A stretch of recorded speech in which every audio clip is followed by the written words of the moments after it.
Budget. Definitely చాలా మందికి ఈ బడ్జెట్ ప్లానింగ్ అనేది క్లారిటీ లేదు. అవును. ఆఫ్‌కోర్స్ సంపాదిస్తారు. దాన్ని ఎక్కడో ఇన్వెస్ట్ చేయాలనుకుంటారు. ఏదో హ్మ్. చేస్తారు. అవును. దాచిపెడతారు. బట్ స్టిల్ ఫైనల్‌గా సక్సెస్‌ఫుల్‌గా దాన్ని మేనేజ్ చేయలేరేమో అవును. అనిపిస్తది. అవును. అండ్ ఇంకా అదే at the same time stress feel అవుతూ ఉంటారు. అవునండి. అవును. సో, దాని గురించి ఆలోచించి ఇంకా అవును. ఇంకా లైఫ్ పాడైపోతుంది. అవునండి. సో, డెఫినెట్‌గా ఇలా ఒక బడ్జెట్‌ని ఇలా పథకం ప్రకారం ప్లాన్ హ్మ్. చేసుకుంటే ఒక మంచి లైఫ్ లీడ్ చేసుకోవాలి అంటే ఎలా చేసుకోవాలి ఒకటి. అండ్ ఇప్పుడు చాలామంది స్ట్రెస్ ఫీల్ అవుతుంటారు. చాలా. ఇదొక టెన్షన్ మళ్ళీ. మంత్ ఎండ్ వస్తే ఒక స్ట్రెస్. ఎన్ని అమ్మో! ఈఎంఐలు కట్టాలి. అదంతా సో అన్నమాట. ఇంకేదైనా ఎక్స్‌ట్రా ఏదైనా ఒక ఖర్చొచ్చిందంటే మళ్ళీ stress free. Right. Stress, stress, stress ఇంకా అది ఆ అట్లనే స్ట్రెస్ ఫ్రీ అనిపిస్తుంది. ఐడియాస్ ఏమన్నా మీ యెస్. దగ్గరున్నాయా? యెస్. మరి యెస్. మనీ రూల్స్ ఏంటి? బడ్జెట్‌ని ఎలా ఫాలో అప్ చేసుకుంటే బావుంటది? మా ప్రేక్షకులకు వివరిస్తారా? డెఫినెట్‌లీ అండి. మేము రైట్.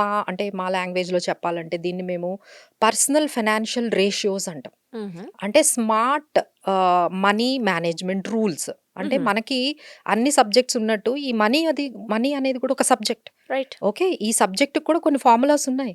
ఆ ఫార్ములాస్ గాని మీరు నేర్చుకున్నట్లయితే మీరు కూడా స్ట్రెస్ ఫ్రీగా మీరు ఫైనాన్సెస్‌ని మేనేజ్ చేయగలుగుతారండి. సో, ఇప్పుడు ఆ రూల్స్ గురించి మనము నేర్చుకుందాం. రైట్. సో, ఇందులో మనకి 3 స్టేజెస్‌గా మనం చెప్పొచ్చండి. ఫస్ట్ ఏంటంటే కంట్రోల్. హ్మ్. ఫస్ట్ బడ్జెట్ అనగానే కంట్రోల్ అనమాట. అన్‌కంట్రోలబుల్ అంటే మనం ఒకటి అనుకుంటాం. అదొకటి ఎండ్ అవుతూ ఉంటుంది. ఎవ్రీ మంత్ కూడా ఒకలా ఉండదు. హ్మ్. Every of month course. ఒక్కొక్కలాగా మనకి ఉంటూ ఉంటుంది. సో, ఇదంతా ఏంటంటే కంట్రోల్ తెచ్చుకోవాలి ఫస్ట్. బడ్జెట్‌ని కంట్రోల్. ఇది ఫస్ట్ స్టేజ్. హ్మ్. సెకండ్ స్టేజ్ ఏంటంటే మనకి దాని తర్వాత క్లారిటీ రాదు. అంటే చాలా మందికి మనీ అనేది బడ్జెటింగ్ చేసేస్తారు.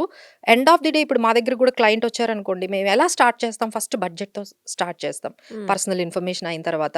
అంటే మీకు ఇన్‌కమ్ ఎంతొస్తుంది? ఎక్స్‌పెండిచర్ ఎంతొస్తుంది? అనగానే వాళ్ళు స్టార్ట్ చేస్తారు. ఏమని? మేడం మాకు హౌస్ హోల్డ్‌కి ఇంత అవుతుంది. ఈఎంఐస్‌కి ఇంత అవుతుంది. మేము ఇన్స్యూరెన్స్ ప్రీమియమ్స్ ఇంత కడతాము. పిల్లలకి స్కూల్ ఫీజులు ఇంత రైట్. కడతాము. అని హ్మ్. చెప్పి వాళ్ళు ఎక్స్‌పెండిచర్ అంతా స్టార్ట్ అవుతుంది.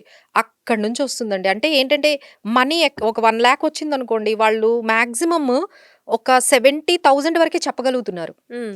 సార్ మరి మిగతా 30,000 అంటే ఏమో మేడం. ఏమో!